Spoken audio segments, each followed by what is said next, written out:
बोलिए हनुमान जी महाराज की जय। एक सुंदर सा प्यारा सा हनुमान जी का भजन लेके आए तो हम आपको सुनाते हैं।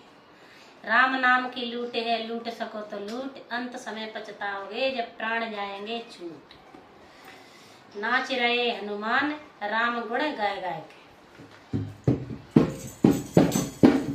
नाचे